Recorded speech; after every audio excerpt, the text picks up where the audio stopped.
Graça e paz, tudo bem com você? Estou muito feliz que você está aqui mais uma vez no canal Refúgio Fortaleza. Quero te dizer que hoje tem uma palavra poderosa diretamente do céu para os nossos corações. Nesse vídeo vamos falar sobre cura interior. Então, antes de iniciarmos, eu queria orar junto com você. Então, aonde você estiver, feche seus olhos, curva a sua cabeça e vamos orar. Senhor amado, Deus querido, ó Pai, eu te convido, Senhor, nesse vídeo, Pai, nesse momento, ainda encontro, Senhor, com cada vida que está ouvindo, Senhor, essa palavra. Pai, em nome de Jesus, vai guardando, Senhor, cada mente, Senhor, cada coração. Pai, que todas as muralhas, Senhor, levantadas pelo inimigo venha cair por terra, Senhor. Que tudo aquilo, Senhor, que impeça, Senhor, o teu filho de Senhor de ficar, Senhor, nesse vídeo, tudo aquilo que vem impedir o teu filho de ouvir, Senhor, essa palavra, Senhor, seja dissipada agora. Senhor, eu te peço em nome de Jesus, anjos, Pai de guerra, Pai, anjos, Senhor, com patente, Senhor, específica, Senhor, para estar, Senhor, nos guardando e nos protegendo nessa hora. Fica conosco, Pai, nesse momento, e que a partir desse momento, Pai, não seja mais eu, mas o Senhor falando através da minha vida. Amém. Glória a Deus. Vamos iniciar? Mas antes de iniciarmos, eu vou deixar um versículo que é nosso versículo-chave dessa palavra, que se encontra em Lucas 4:18 em diante, que diz assim: O Espírito do Senhor está sobre mim, porque ele me ungiu para pregar boas novas aos pobres. Ele me enviou para proclamar liberdade aos presos e recuperação da vista aos cegos, para libertar os oprimidos e proclamar o ano da graça do Senhor. Amém? Glória a Deus. Quando falamos de cura interior, estamos exatamente falando de alma. A alma é o local onde estão os nossos sentimentos, as nossas decisões e os nossos pensamentos. A gente precisa entender que somos uma alma e um espírito que habita em um corpo. A alma e o espírito é eterno, o corpo não. Quando formos, arrebatados individualmente, quando a gente for para a glória, ou quando a gente vier a falecer, o nosso corpo ele volta para a terra, o nosso espírito volta para Deus e a nossa alma vai voltar para o lugar onde alimentamos durante o longo da nossa vida. Então, se a nossa alma ela está sendo alimentada pelo evangelho, pela presença de Deus e cada dia mais buscando a santidade, a gente irá para o céu. Se não, a gente vai para o lugar que todo mundo teme. E com isso, vamos analisar que a alma e o corpo é um time. Então, a alma sente desejo e o corpo ele executa. E aí o que acontece? A alma ela sente desejo de fofocar. Então o corpo vai lá, usa a boca e faz e pratica a fofoca. A alma sente o desejo de beber. Então o corpo vai lá e executa aquela vontade. A nossa alma ela é dividida em 3 repartições: mente, emoções e vontade. É importante lembrar que a mente é aonde pensamos, onde raciocinamos, é aonde estão as nossas crenças, os nossos costumes, tudo aquilo que aprendemos ao longo da vida. Então, na mente estão os nossos pensamentos, as nossas crenças e os nossos padrões. Já as emoções é a parte que há em nós que reage, como a tristeza, a alegria, a frustração. Então, isso é algo que reage dentro de cada um de nós. Porém, a vontade, que é a outra parte da nossa alma, ela serve para que a gente possa agir naquilo que a gente sente vontade, que a gente possa ter a ação naquilo que os nossos pensamentos e as nossas emoções já vêm trabalhando dentro de nós. E precisamos entender que a alma, infelizmente, ela é inclinada para o pecado. A alma, ela busca o mal, busca satisfação imediata. A alma, ela pode ser ferida. A alma sente emoções e desejos e a alma enfrenta ataque espiritual. Então, os ataques espirituais, elas vão direto na nossa alma. Eu gosto de imaginar a nossa alma sendo uma casa que foi criada, que foi pensada, que foi arquitetada pelo próprio Deus, aquele que fez os céus e a terra. Eu gosto de imaginar que o Senhor fez essa casa perfeita, linda, a coisa mais linda do mundo. Porém, ao longo da vida, ao longo da jornada, ao longo do tempo, essa casa ela recebeu alguns moradores indesejados, como a rejeição, a humilhação, a mágoa, o abuso. E aí dentro dessa casa começou a ter esses moradores, que deixou a casa feia, que deixou a casa suja, que deixou a casa abandonada, que deixou a casa criar mofo. E aí aquela casa que era linda e perfeita e criada pelo próprio Deus, já não está mais assim. Diante disso, essa casa ela começou a atrair ratos, baratas, todos os bichos peçonhentos. E esses bichos peçonhentos que invadiram essa casa, eles representam os demônios. Então os demônios começaram a invadir essa casa, diante de todos os moradores que estavam habitando nessa casa. Então os demônios, eles se alimentam daquilo que está dentro desta casa. E é importante lembrar que quando isso acontece, ali dentro daquela casa também existe uma pessoa que está aprisionada nos seus traumas, nas suas dores e nas suas tristezas. E essa pessoa, ela não consegue romper. Essa pessoa, ela vive numa tristeza profunda. E aquilo que estava ruim fica ainda pior. Eu gosto muito desse exemplo de casa. Então, eu quero te trazer à memória algo importante. Assim como é na nossa casa física, quando a gente tem uma casa há muito tempo, essa casa ela precisa de reforma. Quando a nossa casa espiritual ela também não é cuidada, onde as portas e as janelas estão quebradas ou estão danificadas, os demônios têm lugar e acesso para poder entrar ali. E ali ele faz arruaça. E é aí onde a gente se encontra em lugares e em situações que a gente nunca desejou passar. A gente começa a procurar alívio, porque a gente não consegue lidar com aquela situação. Fica imaginando você estar num ambiente ou numa casa onde só tem confusão, onde só tem palavrão, onde não tem alimento, onde as coisas são tudo sujas, onde as coisas se quebram, onde não há ordem. Pense no caos que é viver numa casa assim. Então, muitos de nós, à procura de algum alívio, acabamos procurando em lugares que não é a vontade de Deus.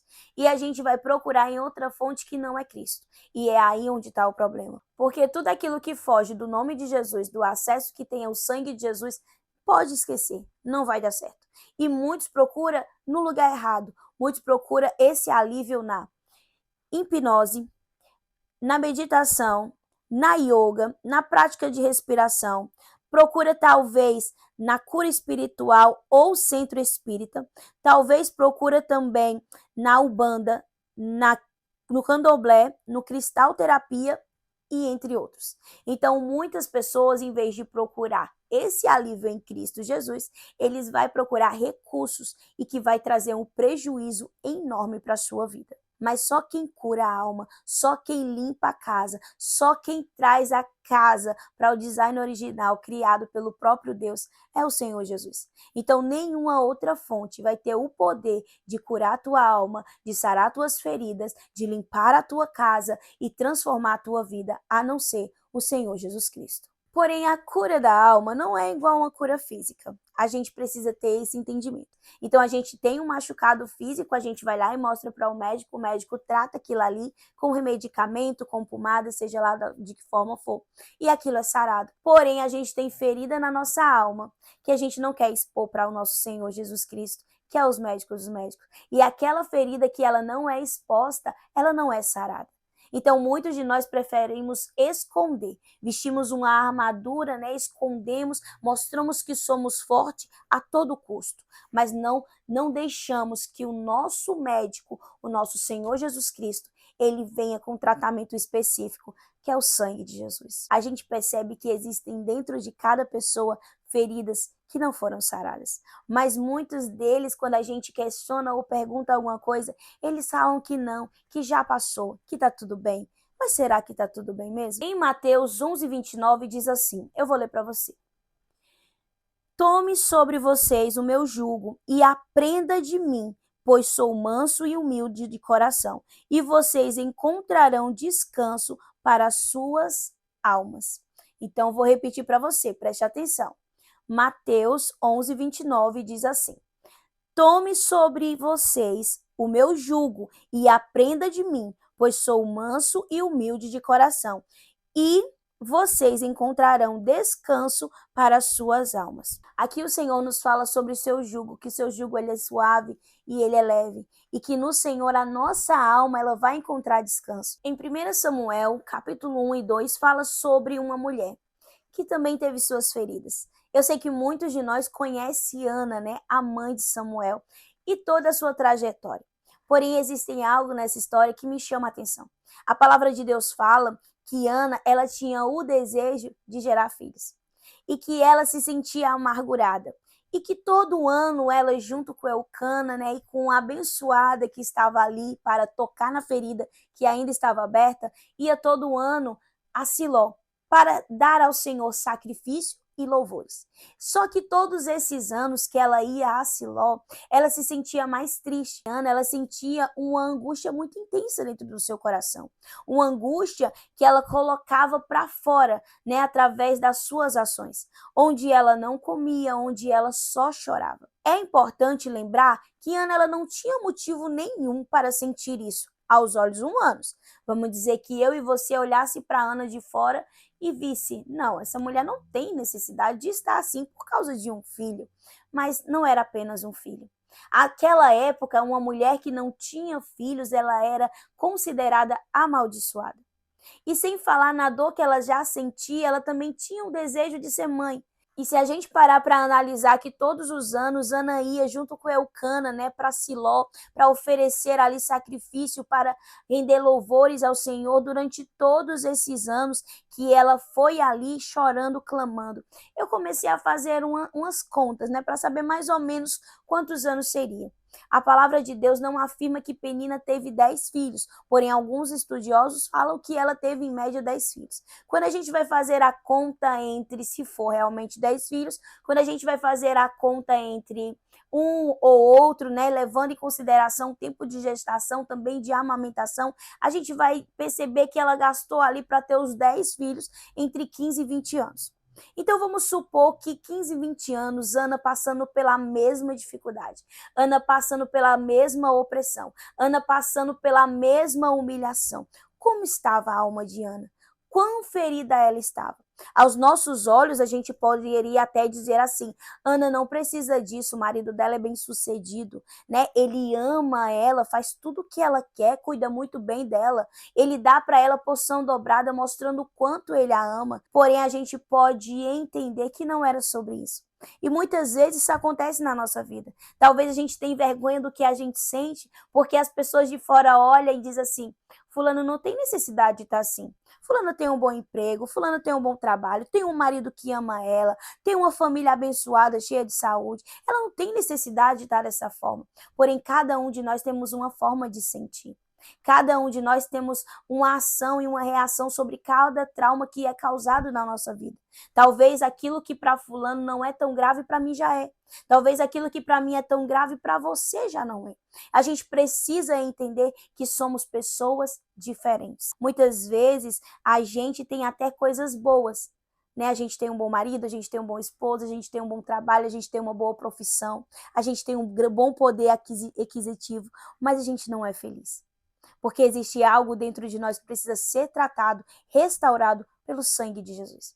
E quando a gente não é curado, enquanto a gente não é tratado, a gente não consegue enxergar a beleza daquilo que o Senhor entregou nas nossas mãos. É como se aquilo que a gente tem não fizesse sentido. E isso era o que acontecia com Ana.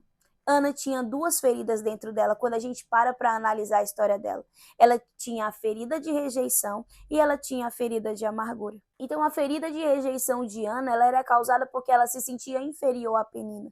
Ela se sentia incapaz de gerar filhos. Ela se sentia amaldiçoada. Já a ferida de amargura é porque Ana tinha uma dor tão profunda que ela era amargurada. Ela não era uma pessoa que ria, ela não era uma pessoa que estava alegre com a vida, ela era uma pessoa abatida e triste.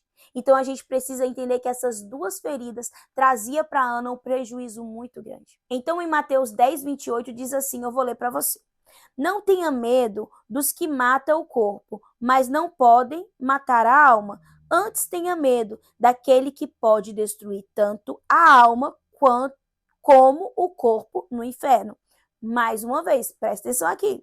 Não tenha medo dos que matam o corpo, mas não podem matar a alma. Antes tenha medo daquele que pode destruir tanto a alma como o corpo no inferno. Então é isso que precisamos ter medo. Existem vários tipos de feridas, porém eu escrevi aqui 5 feridas e eu quero ler para você e conforme eu for lendo eu vou explicando, para que a gente possa ter um entendimento melhor. Amém? Então, as 5 feridas que eu quero falar e mencionar aqui nesse vídeo são feridas da rejeição, feridas de traição, feridas de abandono, feridas de aborto. Então, essas 5 feridas é o que a gente vai estar falando. Existem outras feridas que você vai aprender a identificar e também como se posicionar diante delas. Então, a primeira ferida é a ferida da rejeição.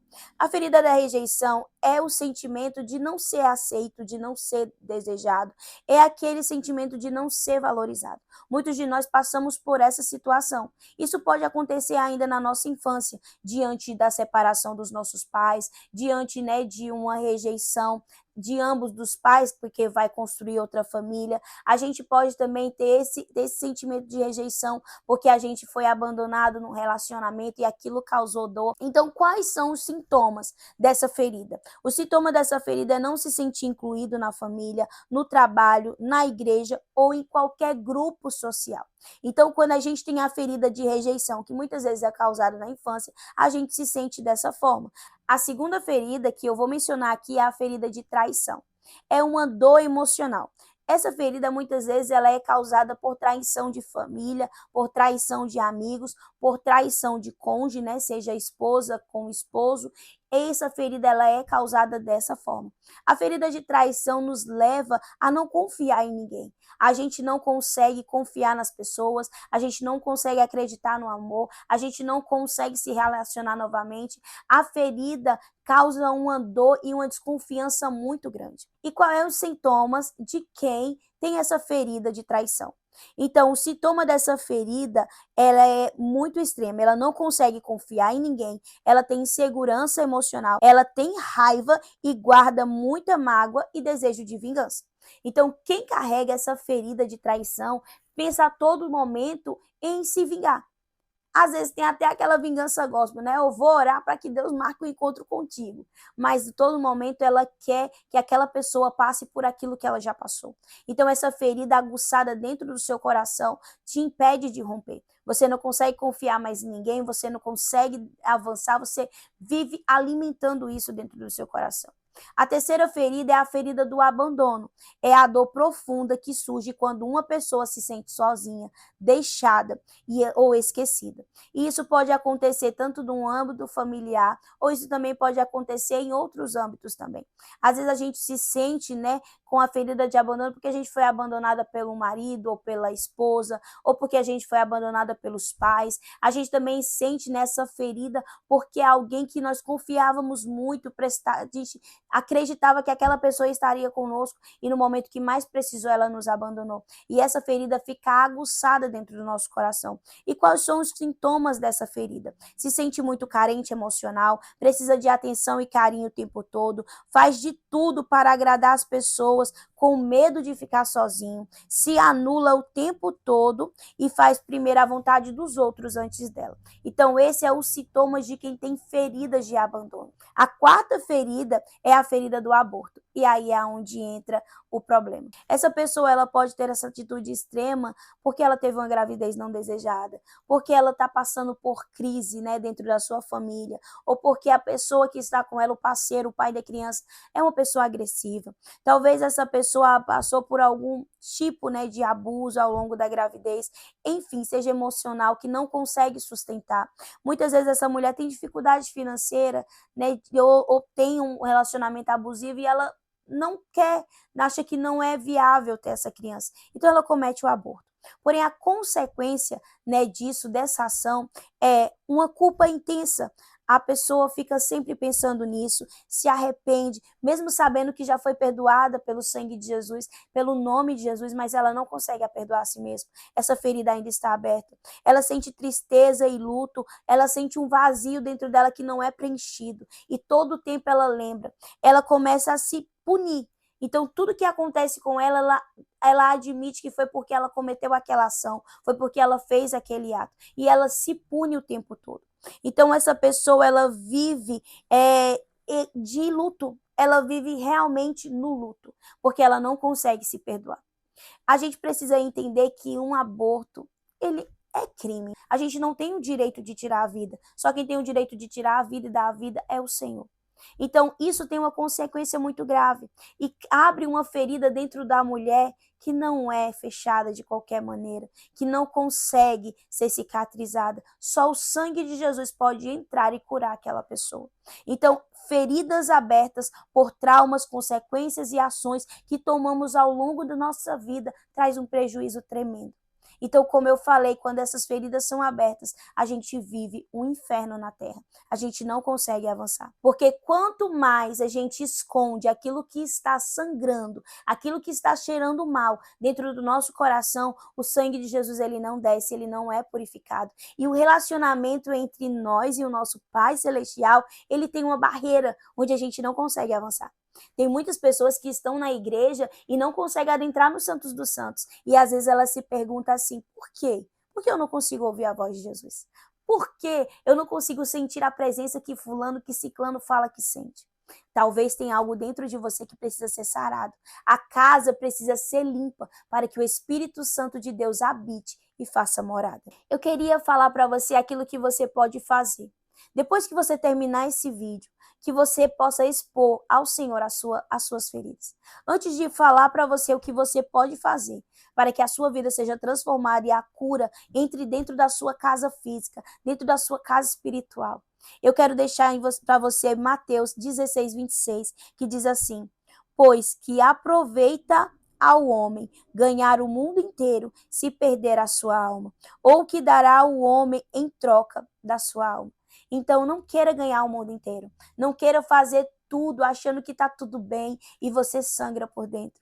Muitos pastores, muitos líderes acabam tirando sua própria vida. Mas para aqueles que estavam perto e próximo deles, achava e via que estava tudo bem. Porém, a ferida que estava dentro dessa pessoa não foi exposta. E ele não teve força para pedir ajuda. O que eu quero te dizer é que você se posicione. Porque só quem vai conseguir tratar essa ferida dentro da nossa alma é o Senhor Jesus. E só Ele pode fazer, mais ninguém. Mas Ele só vai fazer através de um posicionamento. Então eu vou ler o que a gente pode fazer diante dessa situação. Reconhecer as feridas. Primeiro passo é admitir que temos feridas que precisam ser tratadas. O segundo passo é quebrar toda maldição hereditária, porque tem coisas que vêm familiar, que são maldições que vêm de geração em geração, e aquelas ações e consequências vêm nos perseguindo. O terceiro é renunciar às feridas da alma, é dizer, Senhor, eu rejeito, eu cancelo, eu anulo, eu não aceito que essas feridas venham a ser alimentadas, mas que o teu bálsamo passe e cure, em nome de Jesus. O quarto passo é você se perdoar e pedir perdão, porque é aquele que confessa o seu pecado e deixa. Vai até o altar do Senhor e confessa. Então fale, Senhor, eu já passei por isso e isso, já fizeram isso comigo, mas também eu já fiz ou tantas outras coisas e que causou ferida dentro de mim. Senhor, cura. Pai, eu te peço perdão por cada ação. Senhor, eu te peço perdão por todas as vezes que eu me calei e eu aceitei que Satanás viesse me oprimir. O sexto é você confiar na cura que vem por meio do Senhor Jesus. É você se submeter à cura que vem da parte dele. Quando você se colocar, se posicionar no altar do Senhor, se submeter que o Senhor venha trazer cura e refrigério para sua alma, você vai conseguir avançar. O sétimo é você adotar novos hábitos. Então você muda a sua forma de pensar. Se posicione, diz, eu não aceito sentir essa dor, isso aqui já não faz parte de mim. Se vier alguém para causar ferida ou tocar naquela ferida que ainda está sendo curada pelo Senhor, não aceite, não permite, mas mude os seus hábitos, a sua forma de pensar, a sua forma de agir. Você mude de atitude. Não, eu sou aceita sim, eu sou amada sim, eu fui escolhida pelo Pai, eu fui criada pelo próprio Pai. Mude a sua forma de pensar e os seus hábitos. A ação que você pode ter é você cuidar do seu corpo, da sua alma e do seu espírito, entendendo que você é uma casa e que precisa de manutenção. E isso você só vai conseguir se você buscar a presença do Senhor, se você jejuar, se você orar, se você ler a palavra do Senhor, se você entrar na presença do Senhor com fome e sede da presença dele. A virada de chave é você perseverar na cura. Eu sei que a cura não é de uma hora para outra, a cura não é do dia para a noite, é algo diário que você vai buscando todos os dias os dias até chegar a dia perfeito. Então não desista, acredite, porque eu creio que o Senhor vai derramar sobre a sua vida porção dobrada do seu poder, do seu amor. Que esse vídeo ele seja algo que entre dentro do teu coração e que você mude a sua mentalidade, que você mude o seu comportamento e que você entenda que você precisa colocar para fora até aquilo que você acha, mas não tem nada a ver, isso já passou. Não, fale para o Senhor. Senhor, eu me sinto assim, assim, assim. E todas as vezes que acontece algo parecido, aquela dor que ainda está lá dentro de mim, parece que ela aciona, parece que ela inflama e eu perco a minha paz, eu perco a minha confiança, eu perco a minha fé. Então confesse ao Senhor, porque a ferida que ela é exposta, ela é curada pelo sangue de Jesus. Que o Senhor abençoe a sua vida, que essa palavra venha estar te abençoando, te edificando. Entenda que o Senhor ele é o mais interessado em curar, em te trazer para o design original daquilo que ele fez, que ele te criou perfeito. Ele te criou um ser perfeito porque tudo que Deus faz é bom e perfeito. Amém? Glória a Deus. Um beijo no teu coração. Quero te fazer um convite. Temos oração todos os dias de segunda a sexta. Vem orar conosco que o Senhor vai fazer coisa tremenda na sua vida. Que Deus te abençoe poderosamente. Até o próximo vídeo aqui do canal.